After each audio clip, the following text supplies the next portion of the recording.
Hello guys, again we are here in Money Talks.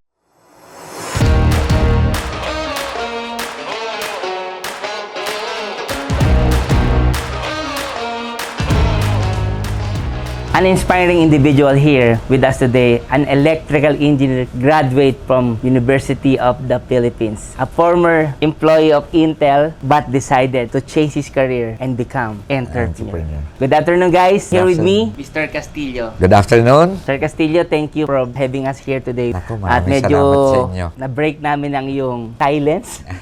But we are here to know who is Mr. Castillo. And syempre, para ma-inspire natin yung mga people who wanted also na gayahin kung anong path ang dinaanan natin and become a successful entrepreneur. To start with, Sir Castillo, can you tell us more? Sino ba si Mr. Castillo? I'm Mr. Castillo. I am currently the president of Innovatronics. It's a medium-sized company of about 800 employees. Wow, 800!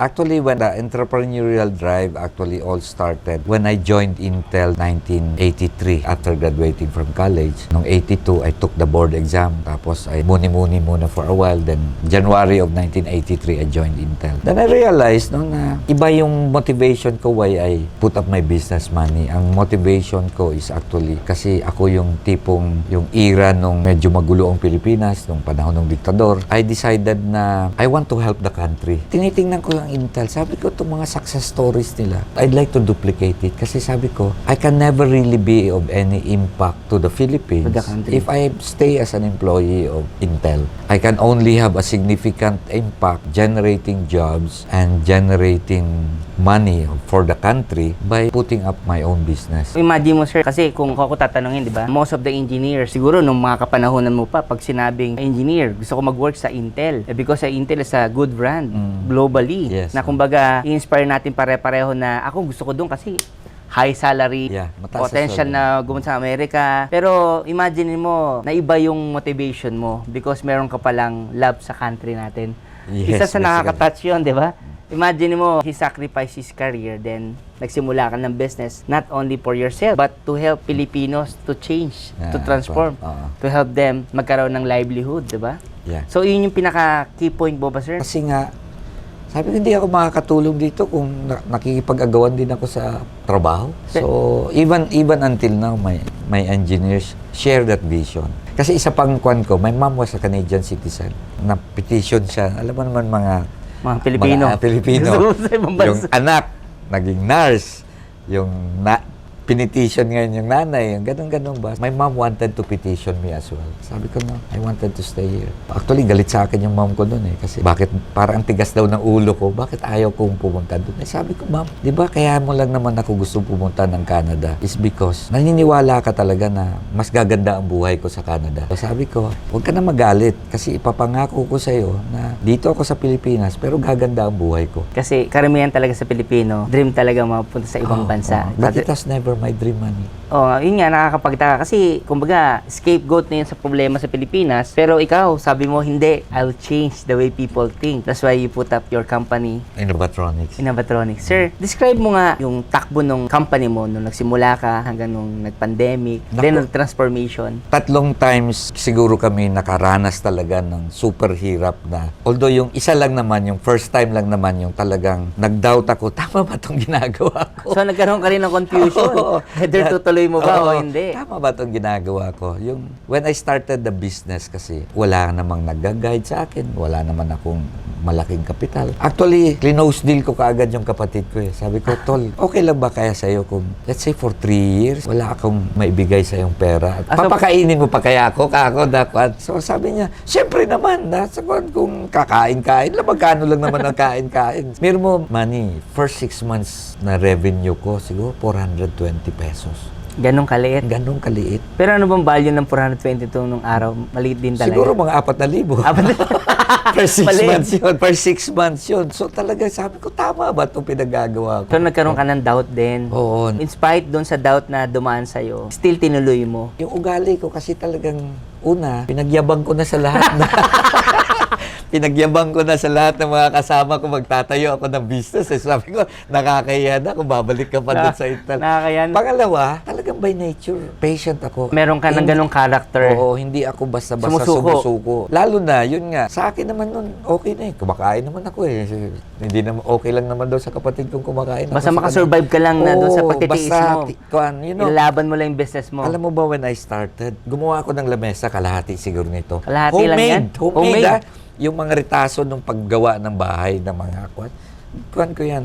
Doon lahat ng gamit ko. That's how Nandun I na started. lahat? Soldering iron, libro. Kinikip mo na doon? Oo, na kuwan. Sayang nga sabi ko, alam mo, one memorabilia that we Dapat na-save mo forgot. pala yun, Dapat ano? na-save ko yun. Kasi yung lamesa na yun, pag ginanon mo yun, mabibirota ka ba yun? Tutusok. Matutusok ka kasi it's not even Gamit smooth. na gamit It's na. not- No, it's not even smooth, kuwan.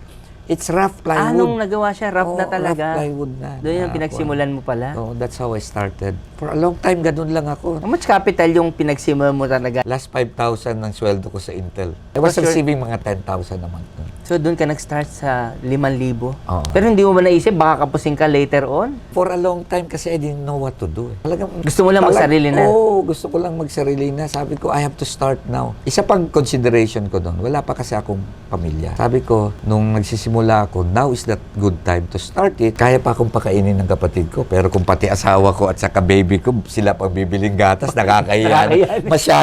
Masyado ka ng garapal doon eh, di ba? Na, kuwan. So, Sabagay. I have to start it when nobody is depending on me. Actually, pareho tayo, sir, ng principle. Ganyan din ako nung araw, nag-start ako mag-business. Sabi ko, kung mag-aasawa ako ngayon, sarili ko lang, hindi ko mabuhay. Hindi naman ako mag-aasawa. Yeah. Pareho pala tayo na ano. Eh, di ba? And isa sa nakakatuwa ang kinuwento mo, Sir Castillo, yung determination mo to start the business, yung belief mo na kahit na ito lang, tatakbo ka kasi na-ambition mo. Ba't mo na-ambition? Kasi pinagyabang mo na. Negosyante na ako. Pero Sir, alam mo, there's a famous person na nakaka-relate sa atin dalawa. Si Thomas Edison. Siguro fanatic ka nun yeah, because you're electrical engineer, right? yes. Diba? Sabi niya, whenever may invention siya, nagtatawag siya ng mga tao. Niyayabang na niya, binibida niya na yung gusto niya. Napapasubo na. Diba? So, yun You're yung- painting yourself. Tama ka Dinedek mo doon, na, Manny. dinedek mo na. Yung lapida mo, sir. When you paint yourself against the wall, you have no choice now. No? Pinintura mo na, hindi ka na makabalik kasi pininturahan mo na lahat yan eh, nakuan eh. So, Siguro sir, isa yun sa mga nag-force talaga sa'yo. Nilagyan mo na yung oo. lapida mo na saan ka Nakakuan. pupunta. In fact, ang kuan ko nun, what if it really doesn't work? Paano nga sir kung di nag-work? Ang alternative ko nun, kung maalala ko, pupunta ako sa Mindanao para magtayo ng negosyo kung anong gagawin ko. Magnenegosyo ka pa din.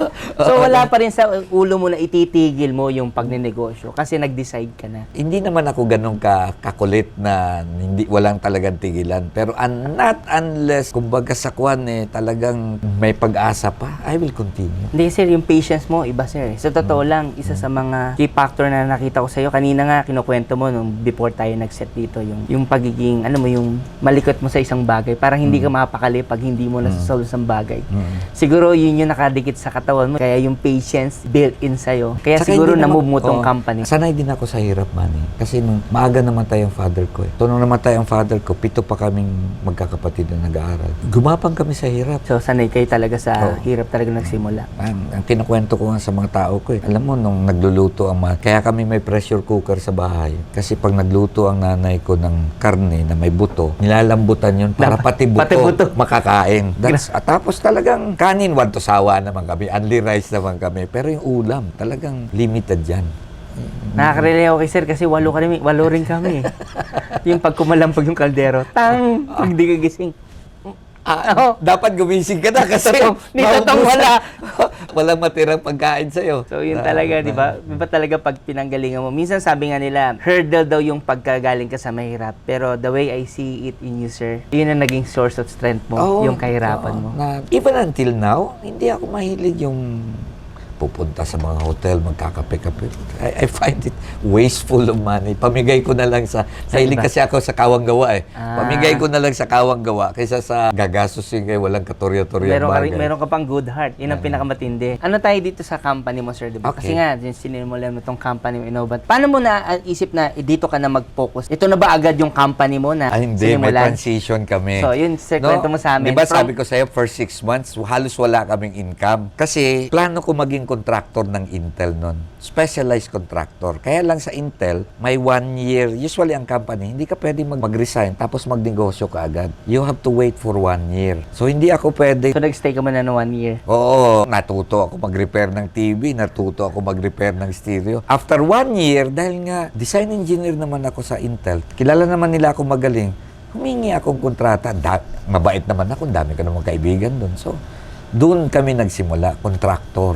So, nagsimula ka sa paunti-unti. Paunti-unti, maliliit lang, 20,000 project, 30,000 project, pero nakakabuhay. After nun, Sabi ko, nakakapagod maging contractor kasi ako talagang gusto nilang makausap eh. Diba? kasi relationship, sir, Oo, sa totoo na pag nakikipag-deal naman talaga eh. Nakakapagod maging contractor, sabi ko. Palagi na lang natawag ako. Ako pa man din, late ako nagigising. Tapos, ang gusto nilang meeting palagi, Maaga. alas 8, yung ganon. We decided to come out with simple products.